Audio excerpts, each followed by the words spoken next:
there has to be some common sense. Yes, sir. They have the car stopped at 10th and Ranch. Michael by there. We still don't know who pulled the trigger.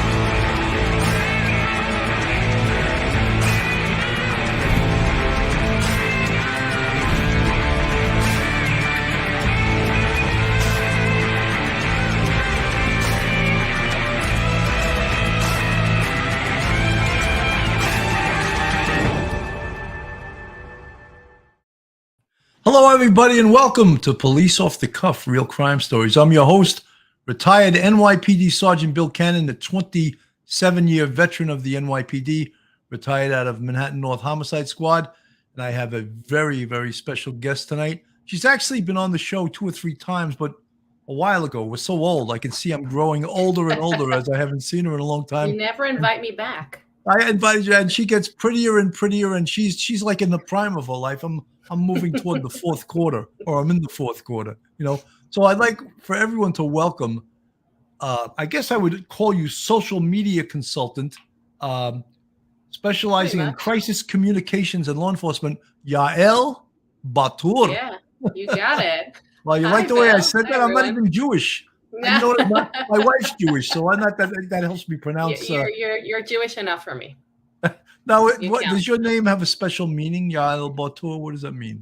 Yeah, well, my first name it's a very common name in Israel. It means gazelle, but it also means, and I swear my parents didn't think of this, but because it's a very common name, but it is the first female assassin in the Bible.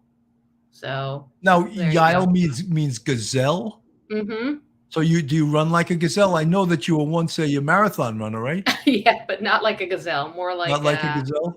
I don't know what kind of animal runs slowly and has a hard time doing it. That's one that stays in good shape, and I would never run a marathon now. But the hell, that's great. So Yael, it's great to have you back on. Thanks for having me. I know you have your own successful business now, and you're obviously a media consultant. And you wrote an article very recently, and that's how you actually were brought to my attention again. I was going through LinkedIn, and I saw your article, and I saw it got a lot of attention, and I think that's great. And the title of your article is "The Latest Misinformation Campaign is Targeting Cops." And now this is an opinion piece. So, Yael, you get to give your opinion. Go ahead. Yeah. So I wrote this for Newsweek. This is actually my 3rd one for Newsweek this year. And I usually pitch these articles when I'm very mad about something I see on social media. A lot of times it's related to cops. I wrote the last 2 pieces about crime victims and how they tend to be ignored by the media, by the general public. But I wrote this one about misinformation, lies that float around social media regarding police activity, if they stem from like misunderstandings of police activity or just, people who want to, I don't know, like just drag police through the mud. And it was very frustrating because I've seen a lot of examples, and I named 3 of them in the article, of people just completely jumping to the gun, so to speak, about police activity, posting it on social media. Their theories that are wrong are getting hundreds and thousands of shares and retweets. And then once people or the police department come and correct the record, nobody cares. Everybody's moved on. And it's very frustrating because, we talk a lot about misinformation nowadays, but the people who are concerned with misinformation are rarely concerned about it when it comes to police. They're only concerned about it when it comes to, information coming from the right wing, misinformation about elections or COVID or whatever. But when it comes from, people more associated with the left, nobody cares. And I'm, as you know, I'm an extreme moderate. And I get very. I love that extreme moderate. I love that. Yeah. So I get angry, and I took to writing, and the result you can see. That's fantastic. I just want to give an example. You wrote in this article, I'm going to read.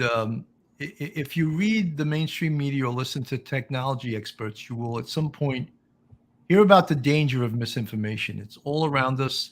They tell us routinely, and it's impeding the ability of the fragile masses to tell fact from fiction. The thing is, they are right. disinformation is real, and it's come for the police. Those are your own words. And I would just like to say that in this 24-hour news cycle, where they just keep repeating things, and even if you're a conservative, if you're a liberal, watching news 24/7 really gets tiring. And Oh yeah. you got to realize, I think that and I know this to be true, when journalists don't have anything to report, they make shit up. They absolutely do. Yeah, they have to And, fill up we the news cycle. yeah, they can always hang on the fact of like, oh, that's journalistic integrity. But there's a lot of poetic license taken with what we may call journalistic integrity. And a lot of this integrity goes out the window, and all of a sudden rumor becomes fact. And Yeah. that's dangerous, right? Yeah, it's incredibly dangerous. I think people don't realize how dangerous it is. It really undermines trust with police departments. It undermines a lot of the good work that police departments are trying to do to build trust within the community.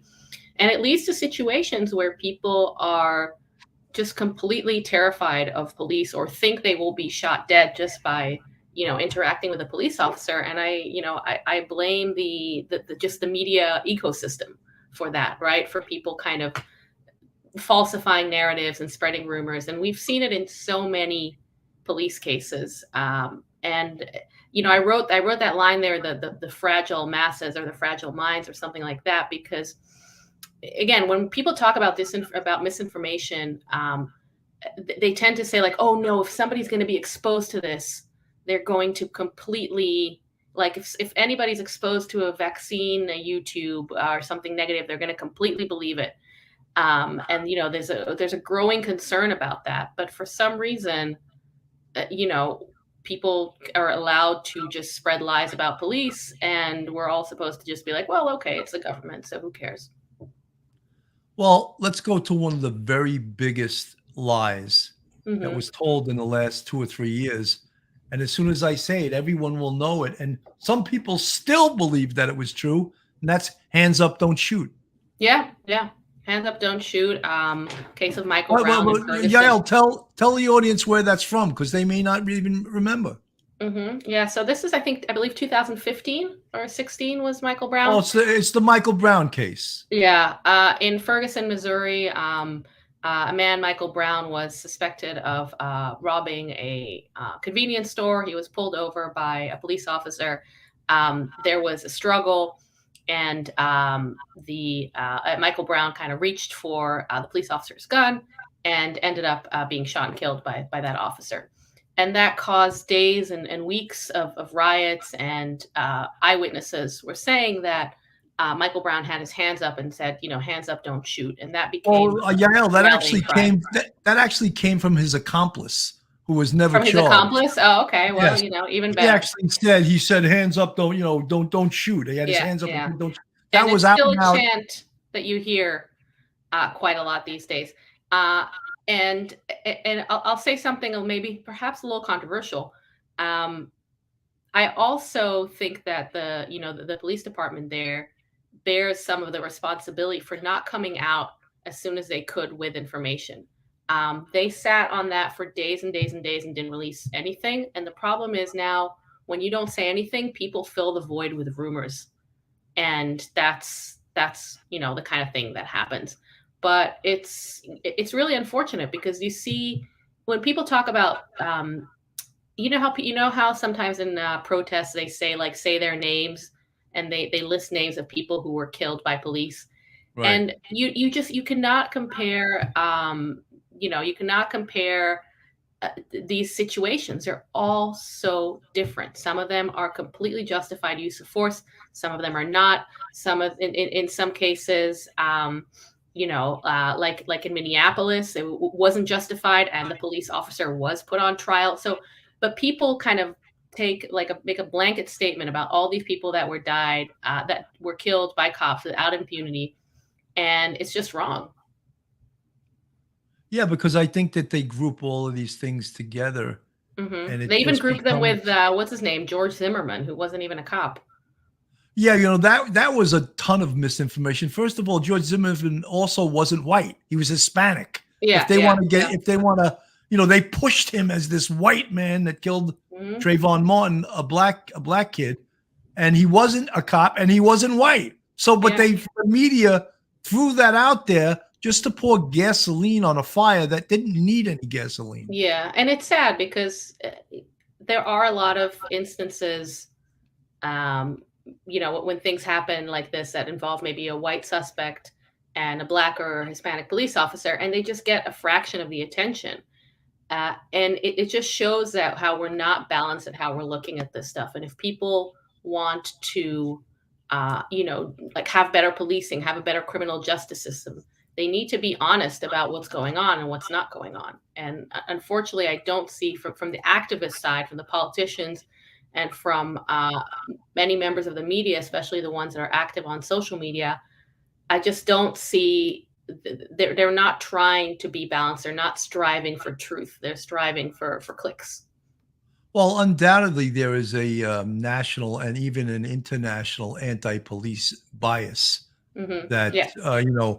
after all the riots of 2 summers ago and that whole thing, a cab, you'd see that painted all over the place. And yeah, I see It it all stood the for time. all cops are bastards. Like it just Yeah. became this international movement. It became fashionable to hate the Yeah. police, and no matter Yeah. what happened, that was the narrative that was being pushed out there, and the media fed into it. I Yeah. can tell you, I And thought. Go ahead. I'm sorry. oh, no, please. I'm Israeli, so we interrupt and That's all right. talk a lot. What I No, was but going to what? say is that certain stations actually pushed the narrative of the anarchists, Yeah. and I thought that was despicable. Yeah, and the funny thing is, I mean, it's not funny, it's sad, but it's also, I guess, kind of ironic that this ACAB and this defund the police thing is like it's such a small group of people asking for it and pushing it. And let me tell you, it's not people who live in high crime areas. As you know, a former police commissioner, Jimmy O'Neill, would say, when I go to a community council meeting, nobody ever asks me for less cops, right? I mean, the people who are living in high crime neighborhoods or just living in New York City, they're not the ones who are saying we don't want cops here. If anything, it's the opposite, right? They want their public safety. It's mostly, kind of elite intellectuals or people who have honestly never had the need for that kind of protection. Yeah, they used to say years ago that the definition of a conservative is a liberal that just got mugged. Yeah, you yeah. know, and there's a lot of truth to that. But with this whole progressive movement that has come from the West and it's moved east, it's really pathetic. This whole thing of allowing homeless people to live out on the streets is, to me, well, look, we just had that heinous crime in Queens where a real psycho guy killed a veteran Unbelievable. EMS lieutenant stabbed her Yeah. 20 something times. That guy was known in the neighborhood, Yeah. but yet this psycho, and let's call him what he is. He's a psycho. He's not homeless. He's a psycho, is wandering the streets, and tax-paying citizens have to put up with this nonsense because of this wokeness of this progressive left that really people want to be protected. They want to go about their business unmolested by crazies. And Yeah. this movement of allowing people just to live on the street has to stop. Yeah, and there's nothing progressive about letting people suffer on the streets.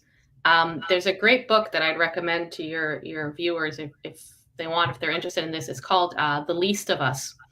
It's by this journalist called Sam Quinones, and it's about like meth and opioid addiction and mental illness in the country, and it kind of explains how we got here. But he basically talks, and this writer, he's not a conservative. Nobody can accuse him of being a conservative. He just tells these stories. But he says, once people are on these types of drugs or doing meth, developing an addiction and living in tents, that's what they're doing there. There's nothing humane about letting them stay in this situation. There's nothing humane about leaving people alone. When I was at NYPD, I remember once going on a ride along during a snowstorm where they took, cops went to like take homeless people and ask them if they want to go to a shelter. And I'll never forget, there was one guy who was lying on the ground covered in snow, right? It's the middle of a snowstorm. And they wake him up. They're like, hey, buddy, let us take you somewhere warm. And he just kind of shakes the snow off and leaves and walks away. There's nothing humane about letting people be out on the street, let alone people who have, tendency to violence, mental illness that's kind of fueled by these cheap ass drugs that they're getting on the streets now. Well, I mean, it's the whole thing we can argue also with letting them inhabit the subway system. Yeah, And the answer from the left is let's just put cameras everywhere. So let's arrest them after the fact. And also the left, they love surveillance now because the thing is, like, nobody thinks about consequences. Nobody is like forward thinking about these things. It's just like when there was crime in schools. I don't know if this is like how many years ago when they founded school safety, right? And they said, let's get the cops in schools because, our children need to be safe. And, but they started the NYPD school safety unit. Now they want them all out because now the children are not safe because of the cops. So nobody is like thinking long term. Everybody's thinking like Band-Aid solution. And, I'm watching kind of the chat with one eye, and Patty is saying that there aren't places for the mentally ill to go. And it's true. It's easier to get into, Harvard or Yale than to get a bed at, one of the mental hospitals in New York. Look, I think there should be a place for everyone that wants a bed to stay. And the thing is that we use that euphemism for homeless. Mm-hmm. Years ago, and I'm not saying this is what we should call them. Years ago, they used to call them bums. That was a very, it wasn't a friendly term. Yeah. But really what homeless means is alcoholic, drug addicted, or mentally ill person that's living out on the street. Homeless is a euphemism that makes us feel good. Yeah. But either one of those three things usually, and I can't with a broad brush say every single homeless person has an alcohol, drug, or mental problem, but I would say 95% of them do. Mm-hmm. And that's why they're out on the street. And, you'd get some liberals venomously attacking me for just saying that, but I'm saying it because I worked the streets in New York for 27 years. Mm-hmm. And I know that's a fact. So should we have beds for them? Should we have health care for them? Should we have, treatment and drugs? But when they're out on the street, they're off their meds, and that's why they're ticking time bombs. Yeah. And probably, from your work, and I don't know what it's like now, but back in my day, which was pre-2020, and it sounds like a long time ago, the cops in the neighborhood, the homeless outreach officers, they used to know every homeless person by name, right? And they could tell you like, this guy's this guy's off his meds, this guy's okay. And, some of them you do feel for like the people who are mentally ill and they're just like out of their goddamn mind, excuse me. But the empathy ends, I think, when the violence starts, and we have a responsibility to protect people. Like I just moved out, but I live on a very, very nice block on the Upper West Side.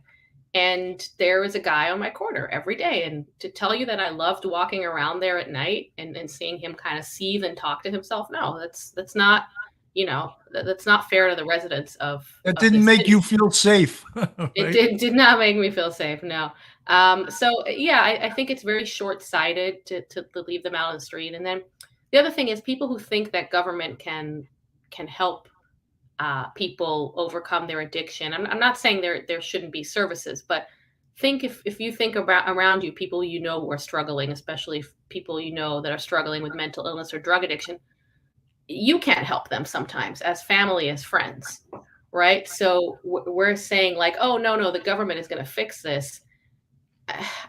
It's I don't want to say impossible, but it's very, very it's wishful thinking to think that if only we provide the services, everything will be okay. No, that's not true. But I think that the private sector also has to get involved in helping. So?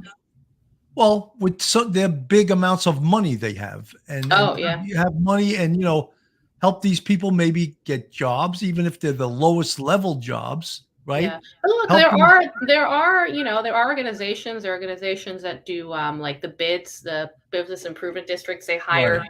people to clean up and stuff in my neighborhood, which is great. But when you have somebody who's just on and off, and again, I keep touting this book because it's so good, and it talks about just the journey that people go through when they're on these drugs. And it's sad, it's difficult.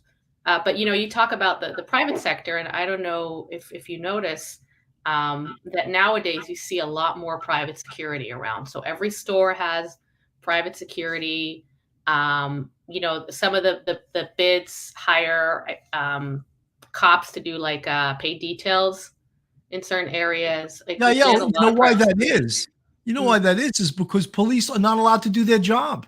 Yeah, They I was precluded the at police from doing their job. So let's hire private sector because they can kick the people the hell out. I mean, yeah. look at stores. I went If to I owned a high-end store, I'd yeah. hire 3 guys from SEAL Team 6. As soon as someone tried to steal, I'd bust them up, and the message would get out there. They're not going to come into this store anymore. But police So look, the DA won't prosecute these people. yeah. It's Well, he might outrageous. prosecute your SEAL Team 6 SEAL Team guys 6, for, they would prosecute. That's true. but I don't know if have you been to the new Penn Station, the new Amtrak Moynihan Hall? I have not. Oh, it's so nice. Penn Station's a shithole, but that new train station they built there is gorgeous. And I was there a few weeks ago, actually with our mutual friend Nancy Rolleman, and we sat somewhere we weren't supposed to sit. And immediately security guys came up to us, and were like, "You can't sit here." And we're like, "Okay." And You definitely look like 2 homeless people for sure. yeah, exactly, right. But that's the type of thing that cops would do back in the day, not necessarily patrol, but like keep the order, right? And now nobody's like, it's only private companies, private security that's kind of preventing disorder.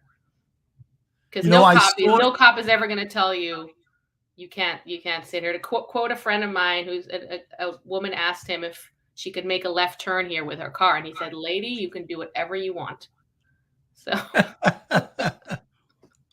I saw a video of what to me was the biggest metaphor for everything that's wrong with this city. And okay, it showed during rush hour on a subway, there was this homeless guy yeah, just misbehaving and preventing the train from moving. And there were 2 EMS technicians on the train trying to get him to go off the train. He refused. They refused to put their hands on him because there's cameras in their face and they're not going to touch him. Now, everyone on the train is trying to get to their stop because it's rush hour. Some big Rasta guy comes on the train, grabs the homeless guy, and just tosses him. He goes airborne over the train. End of problem. And probably everybody cheers. Yes, and it used to be that the police would do that or EMS would do that, but no more because you got all these social justice warriors with their cameras ready to send this to Jacoby and Myers and sue these guys. Yeah, and no, it's amazing. And look, I know police officers see these videos sometimes, and you guys get really angry at the cops who don't do anything. But I don't know if I can blame these cops anymore, these EMS workers. They don't want to go to jail. They don't want to go. Somebody said the other day on Twitter, and I thought was really, really interesting. He said, every time I take a job of like somebody who's on drugs, I wonder if this is going to be my in custody death. Is this going to be my moment where somebody dies on me and that's it? Like my life is over. And so many of these situations have nothing to do with the police activity. They just have to do with the situation that they're in. Well, we all know about, anyone that's ever worn the police uniform knows about cocaine psychosis, and also the fact that you're not only mentally a time bomb, but your heart is probably beating at 160 beats a minute. Yeah. And you're a good candidate at that point for a heart attack or a stroke. Yeah. And if that person dies on you, they're pointing at the police officer, Yeah. No, it's true. It's true. And I don't know what I would do in their situation. And I have nothing but sympathy for these cops. And also, you know what? I want to shout out the MTA workers too. Every time I see like the MTA conductor, or the person at the booth, because I ride the subway a lot, I give them like a wave and a smile, because they're out there too on the front lines, and they're usually like riding alone, and they can't do shit. Yael, what caused this are politicians, and Okay. I'll call them right out. Politicians caused this city to turn into shit. They really have, and it's woke politicians. Look at the city council passing that diaphragm law. That is outrageous. It is the diaphragm. You know what I call the diaphragm law? You can quote me on this. I call it the removing shoes in the airport of policing. You know how one guy one time had a bomb in his shoe and now everybody has to remove their shoes, which is so stupid. Right. Same thing with the diaphragm law. It's like a completely useless Band-Aid solution that doesn't let cops do their job. And people don't want to see how the sausage is made, right? People don't want to see. They need to be reminded, and again, I'm sorry to say this, but they need to be reminded that the police have authority to use violence. Doesn't mean they can use it without discretion. Doesn't mean they can use it however they want. And if somebody gets abused by a police officer, I hope they sue and I hope they win. But police are allowed. They have state authority to use force. And guess what? It's not pretty. It's not like a Jackie Chan movie. It's not a quick, chop. And even that is too much for some people. Right. I want to show something, and you just mentioned violence. This just happened a couple of weeks ago up in Harlem, and an officer, first of all, they were arresting a guy with a gun, wanted for an attempted murder. Mm-hmm. And this female punched a male cop in the face, and he decked her. She was interfering with him, and oh my God, you would have thought. And the police department got right behind it, and they backed the cop up once they found out that he was totally. Let me play this. And this, oh my God, this was so horrible. It was on every news, and the news would have ran with this, and they would have went against the cop had the police department not backed him up. And this is the video right here. Tonight, the New York City Police Department releasing this body cam video amid mounting controversy. An officer accused of punching a woman in the face in Harlem last Tuesday after she appears to take a swing at him during an arrest. The body cam video cutting out shortly after the blow, but you can hear shocked onlookers shouting at the officers. Police said officers were there to arrest a man for attempted murder before the altercation happened. Earlier this week, cell phone video showed the incident where the woman can be seen falling back and hitting her head on the pavement. Tamani Crum, a hairdresser, is now charged with assaulting an officer, resisting arrest, and obstruction. Her mother speaking to NBC New York outside of the police precinct. I get blown away to see this happen to my daughter. It's so painful for a mother to see that. WNBC reporting the NYPD says at least 3 people who allegedly tried to interfere were also arrested. The girl's grandmother also speaking out, disturbed by what happened. He shouldn't have never put his hands on her or any female. He's wrong. He's wrong. The NYPD says it has launched an investigation into the August 30th incident, a police union and New York City's mayor defending the officer's conduct. The young lady came, smacked the police officer. The police officer responded. I think those officers on the scene showed great restraint. They did what the system called for. They didn't turn off their body cameras. That's why we have footage of what happened. And the Detectives Endowment Association president, Paul D. Giacomo, saying, quote, when you assault a New York City detective in order to interfere with an arrest of a man armed with a gun, there are repercussions. NBC New York reporting there have been 6 complaints over the last 10 years against Officer Kendo Kinsey, according to the Civilian Complaint Review Board. Some of them for use of force violations, but none were substantiated. Crum's mother has hired an attorney. This has to stop, and we are seeking full accountability in this action. The community reacting, gathering outside Kinsey's precinct, demanding he lose his job. Ron Allen, NBC News, New York. The grandmother should maybe train her granddaughter not to be a savage and attack a cop. And then all these attorneys, they'll still get paid. They'll sue, and the city will still send them some money. It's so pathetic. I saw a similar video as well, And that when you see those videos of people attacking police officers, that should scare everyone, because the police officers are representing us in a way, right? Like, they are the system. They are the enforcers of law.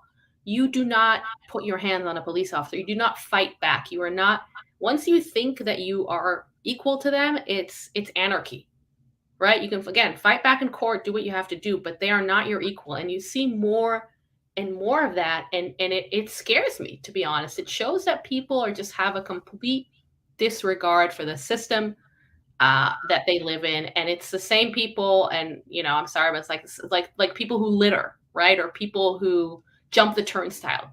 It just says, like, I am not part of this society. I don't need to play by your rules. And it's infuriating. And another thing I want to say is and correct me if I'm wrong here, but the media loves to bring up use of force allegations against cops and CCRB complaints. Is there a way to be an active cop in this city and not have use of force and CCRB complaints? No, there isn't. No, Yeah. there is not. Yeah, it's not like people use it as some kind of like, oh, we knew he was a dirty cop because he had a complaint against him. I'm like, are you kidding me? Anybody can file a complaint against anybody, and they do. So it's absolutely ridiculous. And say what you will about the mayor, but good for him for standing up and saying the right thing. I was a bit shocked that he actually stood up. I'm not a big fan of Eric Adams.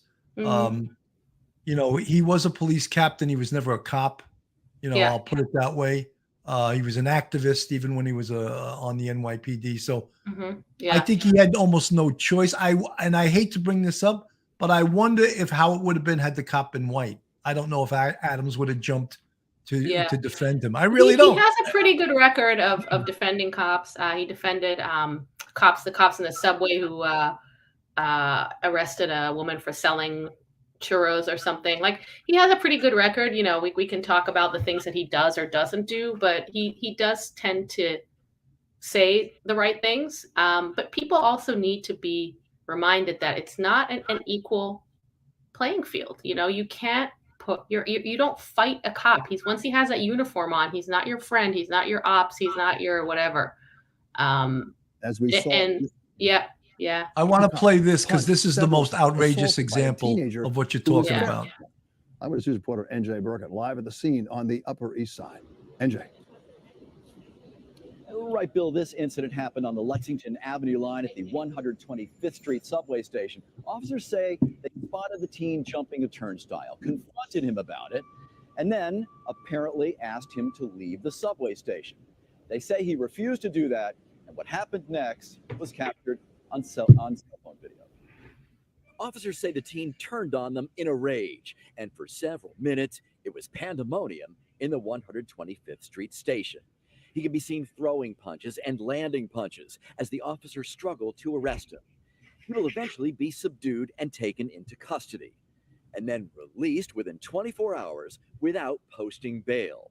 MTA Chairman Jano Lieber. I don't understand how the law would permit that guy to be released when he has 2 priors. He's already out on the street to have him immediately released for that attack on a police officer. I don't get it. I know our riders don't get it. Police officials say the officers were attacked after they spotted the teen jumping the turnstile with his girlfriend, that he lashed out at them after they told the couple to leave the subway station. One of 2 attacks on NYPD transit officers this past weekend. NYPD Transit Chief Jason Wilcox told MTA board members that assaults on his officers have skyrocketed this year. In many cases, while officers were attempting to enforce so-called quality of life infractions. We have seen over a 55% increase in assaults on police officers this year. The majority of these assaults on police officers began as the officers were engaging persons who had committed fare evasion and or other quality of life violations on the trains and stations. In the Harlem incident, police say the same teen had 2 recent prior arrests, including one case where he was arrested with several others in possession of a loaded .40 caliber gun and a crossbow. The criminals underground know they can get in a brawl, choke a cop, and be back out in hours, said PBA President Patrick Lynch. Cops are putting ourselves on the line to make the subway safer, but we are feeling abandoned by a justice system that won't back us up. End quote. Matthew Rue shot the video. I just want to make sure, there was a witness for anything that happened that shouldn't have happened, and anything that I've watched that. This guy makes no sense at all. He just Yeah. you know, just Look, a street idiot. A street idiot with a phone. it's But scary. It's scary that people think they have the authority to fight back at the cops. And guess what? When the cops want to arrest somebody, it can get ugly. It can get ugly. It's not pretty. It's what they would call awful but lawful, right? yeah, Yael, when I was into anti-crime 6.5 years hmm as a cop. I was in citywide anti-crime. I was in precinct anti-crime as a sergeant. And I made sure I stayed in shape. I lifted weights 4 or 5 days a week. Kid would have went airborne by his hair. There's no way. I mean, he got the best of that cop. I was like, are you kidding me? Yeah. That kid would have had big problems, And that's another problem. We don't have anti-crime. Transit had one of the best anti-crime units there was under the ground. They had these decoy cops. They had transit anti-crime. Believe me, these guys were in shape. This cop was not. I mean, that kid was like 160 pounds of nothing. Wouldn't fight you back either, or that much back in the No, day. they fought you right? back in our day too, but Yeah. they were discouraged from fighting because we used overpowering force, to overcome. Well, now they assault. know, like the PBA said, now they know they can get back. They can punch a cop and get back on the street. Like let's say that kid had won the fight and managed to run away. What would have happened to him? Nothing. What happened to him anyway? He was released that night. True, fair, yeah. But it's not like there'd be like a manhunt for him. Again, let's get back to the politicians. The city council, they're nuts. They passed this diaphragm law. They passed all kinds of anti-cop legislation. 4 out of the 5 DAs are all Soros-elected woke politicians that are decarceral policy district attorneys, which for you guys that don't know what that word means they don't want anyone to go to jail or prison. They want them all to get diversion, which means crap. It's no one gets punished, and that's part of the problem. And the people, and ironically, the people who are hurting the most are the same people that they're trying to protect, right? They're minority communities. There are people who live in areas with more poverty. The people who are right, I wrote in one of like the Newsweek articles that I wrote, I said, I don't have to ride the subway at 2 a.m. to get to work, right? I'm lucky. I live in a nice neighborhood. I have but the person working at the Burger King, the person, cleaning our streets, they're the ones whose lives are even more so unbearable by this complete anarchy on our streets. Yeah, it's really pathetic. I almost don't go into the city very often anymore. And, you come, I'll protect you. Don't you can worry. protect me, okay? I'm still strapped. I still got my gun permit. I still got really? HR 218. So but it's I like love riding the subway. It's so fast. It's so effective. But yeah, I've more than once I found myself getting out of the car and going to a different car because of somebody. And it's kind of like the normal thing to do now. You just like, okay, there's a guy here without his shirt on and he's like yelling about Jesus and, punching the wall. So I'm just going to get off the next stop and go to the next car. And it shouldn't be that way. There are too many people in the city. We pay too much in taxes. No, you shouldn't be. Your ridiculous. conduct shouldn't be changed. His should be changed. Yeah, your conduct, you had to move to another car. His conduct, he should be ejected from the system. You know? And the funny thing is, too, you see people asking, like my friends who are, they don't necessarily know much about law enforcement, but they're liberal minded or even progressive. And they're like, I don't understand. Why aren't they just enforcing turnstile jumping? Because if they stop people from getting in the turnstiles, getting through, jumping the turnstiles, this wouldn't happen. And, I have to laugh because they're absolutely right. But this is considered like very controversial, right? Broken windows. It's like it's something that these politicians have worked so hard to equate with some kind of racism or huge injustice. Yeah. I have a theory behind that. And the MTA is losing millions of dollars from turnstile jumpers. And they're willing to accept it. And you know who's going to pay for that? Me. The owners of vehicles driving into Manhattan as they institute congestion pricing. Yeah. You don't have to be dumb to figure that out. Let's charge the suburban vehicle operator. Let's charge them because they're using that evil carbon emitting machine, Yeah. and so let's charge them congestion pricing, and that'll go to pay for the fare for the turnstile jumpers. Brilliant. Yeah. It's a shame. Nobody wants to make tough decisions. Nobody wants to they just want to pass the buck to the next agency and like, oh, this is NYPD's problem and this is the MTA's problem, this is DOC's problem. But nobody wants to make the hard decisions. And guess what? Everything in life, especially criminal justice, is a trade-off, right? Like you might have to impede the rights of some people in order to protect the rights of others. And nobody wants to do that. People just want to go on Twitter and complain. Yeah. I find that to be ridiculous, because when you don't want to interfere with what you perceive their rights, like we talked about before, no one has a right to live on the street. No one has a right to live on the subway. Yeah, well, the politicians think they do, right? They think they have a right to everything, and they think about it in a vacuum, as if these people living on the streets doesn't affect any other people. And to me, it's like the minute one person is shoved in front of the subway tracks, the minute one person is randomly stabbed, and that happens once a week in the city, like we need to get into crisis mode. Like that shit is over. Like we need to fix this right now. 100%. What part of your business, Yael, I want people to know that you're an expert in crisis communication, specifically with law enforcement. And I just want to show a little bit of a video. And I think that the NYPD has learned how to do this pretty well. Yeah. Because when they get out there with say a police shooting, and they get right out into the street and they have their whole dog and pony show. And I'll just show this briefly, but this helps to get out in front of the poor or the bad or the incorrect information that the media will put out there. Single round fired from the suspect's firearm that struck the suspect in his left groin area and then exited the suspect and struck the officer in the right leg. I have watched the officer's body-worn cameras and their firearms have been inspected. At no time did any officer fire their weapons. This is a photo of that gun. Police say it was stolen from York County, South Carolina in October of 2020. Now, the gun and bullet were both recovered from the scene. The 16-year-old suspect, meanwhile, was arrested back in May 2020 for possession of a firearm. So there's another one of the huge problems is that there's a recidivist gun possessor who's out and shoots a cop. Yeah, and the city council and these woke DAs have made this possible. At one time in New York City, there was a time where you did a mandatory year. Then I believe it was 3 years for possession of a gun.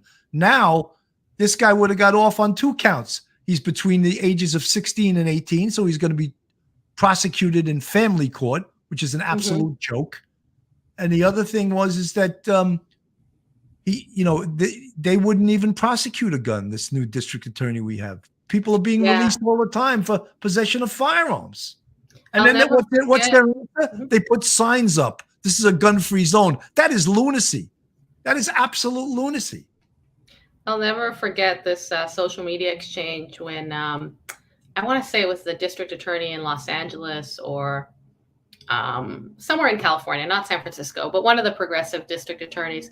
And the NYPD had tweeted about taking a gun off the street from a 14-year-old boy. And, everybody should be horrified by that. But this guy in California tweets something to the effect of, you're just now he doesn't have protection and you're putting him in more danger because now he's not armed. And you just can't help but laugh at the mental gymnastics of now you're a Second Amendment advocate because you're advocating that this 14-year-old needs a gun to protect himself in, East New York. It's absolutely ridiculous. It's dangerous. Again, there's a huge double standard. The same people who seem to care about gun violence don't, about gun laws and ban assault rifles and all that stuff. They don't care when it's crime, when it's used for crime, when it's used for gang violence, when kids are dying in shootouts. Nobody can name the name of any child killed in Chicago, in New York, in Philly by a drive-by or by, gang violence. Nobody. That does not fit, their narrative. Their Yeah, narrative that it's sad. it's not the person pulling the trigger. Then Mhm. they'd have to admit, to try to do something about it, it's the gun. It's the inanimate object that's doing all of this damage, not Yeah. the person that pulls that trigger. Because guess what? They don't want to prosecute the person pulling that trigger. Yeah. You hear even Hochul, I'll use her name, talking about ghost guns. How are ghost guns a problem? Or the iron pipeline? No, prosecute the people pulling the trigger, and you'll see gun crime go down. Put them in prison. Put them in Yeah. jail. Yeah, kids like going on TikTok and Instagram and flaunting their guns like accessories. It's sad. I don't know. I feel sad, and it's very discouraging. But I also think people are starting to wake up a little bit. At least I see it in my surroundings and some of my community, my friends who are generally tend to be maybe more on the liberal side, or getting more and more frustrated with the way things are. So I'm hoping that we'll see a shift at some point, because it's not going to come from the politicians who are in office. No, because I think they really just care about getting reelected, and they preach to their base. Yeah. And as you said, I feel sorry. Look, you or me or anyone that has is middle class or upper middle class, at a certain hour, you're not going to take the subway. You're going to jump in an Uber. You're going to jump in a taxi cab. You have the means. You have the means to do so. Someone that's a dishwasher or working some blue collar job, that's not an option for them. Yeah. So they're the ones that it's the subway is the gauntlet for them at 2:00 in the morning. Yeah, it's infuriating, and I think people are getting angry. I hope they direct their anger in the right direction at their politicians, enforcing the laws, prosecuting criminals, and say, like, this is New York City, right? Like the guy who you mentioned who put his hands on the person that the EMS workers were trying to kick out. Like this is New York. Like, you can't. I don't. Are you allowed to swear on this podcast? I forgot. Yes, you can say whatever you want. I want to say, like, only if it's in Hebrew. Yeah, this is New York. Fuck around and find out, right? Like, you can't pull that shit. Well, Yael, 71% of our audience is women between the ages of 45 and 65. Oh, that's all for you, Bill. That's all for you. Yeah. I guess I'm a sex symbol to the older women. I don't know. You're a fan club. Yeah. Now you forgot what you were going to say. No, I said, in New York, you just can't get away with this shit. I'm sorry. Like, it's not LA. It's not San Francisco. It's not Portland. People need to demand better from their city. Except that this discouraging thing is that a mayor like de Blasio got reelected. He got elected twice. And in the second term, the smallest turnout, I think, in the history of the morality, but he still got reelected. So to me, that's scary, because that tells me the electorate in New York City is nuts. They're out of their mind. Because they also, I don't think people vote, right? Like, who votes? Like, in a lot of now, more and more, but people need to become more politically engaged, I think, too. Yeah, I think you're right, because or else look, when Rudolph Giuliani got elected, and when he beat David Dinkins, he still only beat him, I think, by like 2 or 3 percentage points. Yeah. And it was the perfect storm. Crime But was look what out of happened control.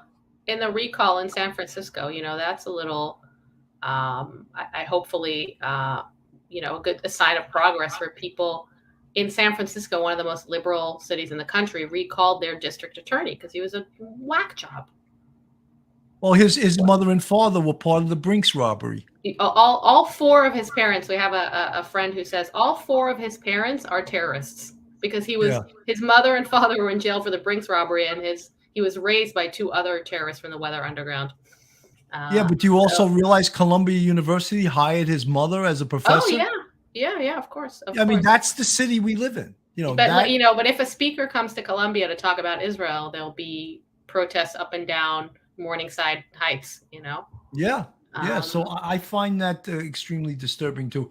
Yeah, I want you to get a shot at talking about, and I'm going to show this little video, and everyone's seen this video a million times. I want to connect this into emergency and crisis management communication. And of course, this is the Eric Garner video.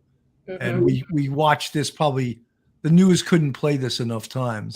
Yeah. Cigarettes illegally on New York's Staten Island, seen here being taken down by NYPD officer Daniel Pantaleo. The officer apparently using a banned chokehold on Garner. The father of 6 later died. His death was ruled a homicide by the medical examiner, but the grand jury choosing not to indict Officer Pantaleo, a decision that infuriated many. And it was over a lousy cigarette that killed the man. Anybody with eyes can see what happened. How in the hell did it go that way? In a statement released tonight, Pantaleo said, "It is never my intention to harm anyone, and I feel bad about the death of Mr. Garner." Garner's family furious with the grand jury's decision and unmoved by the apology. Hell. Well, I just wanted to show that because of now you're advising the NYPD. This is definitely a crisis, crisis communication. How do you get out in front of something as tumultuous as this? This is a really, really tough one, Bill. This is a really tough one because it is, one of those cases that just looks so bad, and it was a perfect storm. I think it was right in the, in the heart of the whole Black Lives Matter situation. And it's very hard. You have to get out there with the facts, but it's going to be very hard. Your facts are never going to be as impactful as the emotion, right? So if people watching this video and they see what they think is a man being choked to death. And by the way, if you look up Eric Garner and you look at New York Times or whatever, you'll still see people say about Eric Garner that he was choked to death by the police department, which is not true. The man died later on the operating table, but it's still considered one of those cases where he was choked to death by police over cigarettes, right? Which also wasn't the case. It was arrested for refusing to comply, for refusing to cooperate with the police officers, which had been there several times before to talk to him. So the situation is a classic, I think, awful but lawful. It's a tragic situation, but when people talk about bad policing and bad cops, I hate to say it, but every cop I know watched that video, and I was at NYPD at the time, and said to himself that could have been me. I could have been that cop, Daniel Pantaleo. This could be my in-death custody, right? They watch a video of George Floyd and Derek Chauvin, and they don't say that. They say, okay, this Derek Chauvin guy is like an asshole. What's he doing? But they watch Eric Garner and Daniel Pantaleo, and they're like, that could have been me because I was taking somebody down. I was using force. Maybe my arm was an inch or 2 inches low or high or whatever counts as a chokehold. But cops do this thousands of times a day around the country. And in this case, it had a tragic ending that was just completely spun into something it wasn't. Yeah, I mean, you use that expression, and it has a lot of weight, awful but lawful. And, the expression that politicians love to use is everyone likes sausage, but no one likes to see it get made. 100%. And all of that stuff is true. But that was a video that we saw over and over and over and over again. All the time. And it really is tough for the police to get ahead of that because it's just the news loves to, it increases ratings, whatever. They love to show it over and over. And one of the sayings that I really like is in policing, you need to invest in the bank of public trust because you're going to withdraw from it from time to time, right? And this is the nature of the job. You're going to do things are going to happen that are going to be not good. Or even, let's say, even if you have a bad cop, even if you have, let's say, a cop who completely abused their power, that is, in a way, that's easier to deal with from a communications point of view because you can just come up and say, okay, this cop went against guidelines, whatever, he's being punished. But it's so much harder when it's something like this, which is completely a gray area. And these things are going to happen. And if this country is gonna rise and fall every time somebody dies in police custody, we're gonna have a big problem, because each of these cases should be examined, but they're not all the same. No, 100%. Yael, I want to show your this is Yael's website. Yeah, I want to shout out my podcast too, if you don't mind. Okay. Well, let me just show this first. Let me do one thing at a time. Please.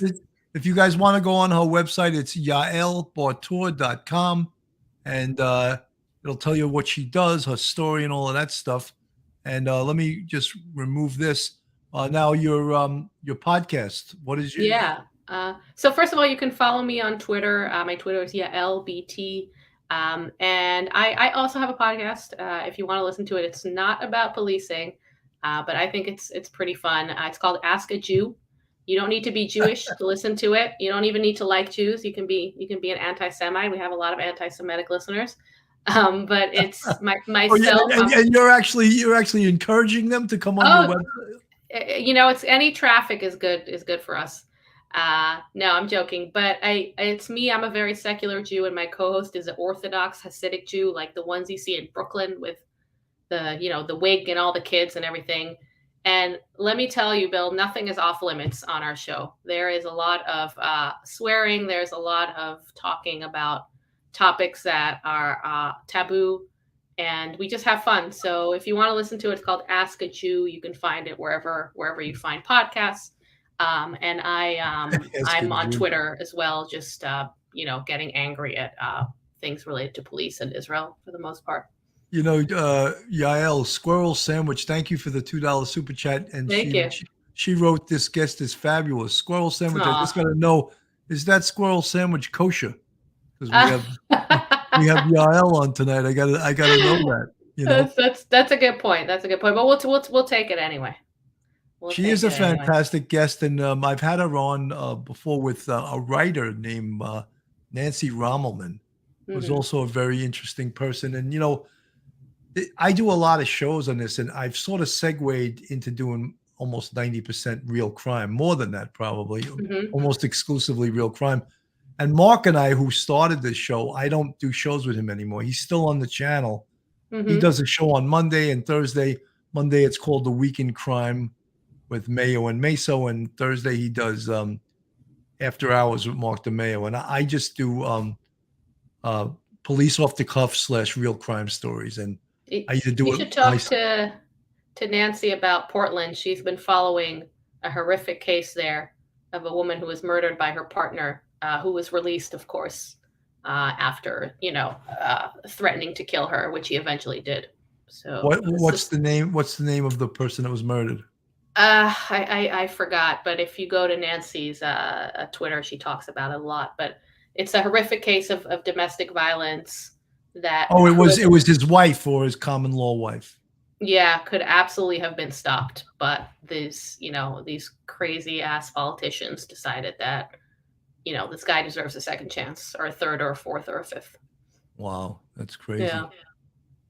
Yael, I really like to just thank you for coming on tonight. And I was glad that you were brought to my attention again, because I was on LinkedIn and I saw the article, the latest misinformation campaign is targeting cops, and I read it and I said, wow, that's an interesting article. And if you say it was also in Newsweek, right? Yeah, it was a opinion piece on Newsweek. That's great. So folks, this is Yael, you have any final words before we're almost at exactly an hour. You have any final words? No, thank you so much for having me. It's always a good time. I always love chatting with you. And hopefully we'll talk soon. I'm sure there won't be a shortage of things to get mad about. So no, sometimes I do a show sometimes during the day called Coffee with Cannon, and sometimes I do it out in my yard or back by my pool, and I either call it Coffee with Cannon, Backyard Beverage, or Bitchin' with Bill, because sometimes I just get into a total rant where I just rant the whole damn hour. Yeah. People sometimes find that funny. Do you remember the guy who used to do the Crazy Eddie commercials. You're probably too young for that. No. Crazy Eddie, for prices are insane. Sometimes I feel like I'm like the Crazy Eddie. Yeah, guy, yeah. But, There's a lot to vent about. There certainly is. Would you stay around for about 5 minutes after I say goodbye to everyone? Of course. So I could talk to you off the air for a second? Yeah. All right. Bye, everybody. Thank you so much. Folks, thank you so much.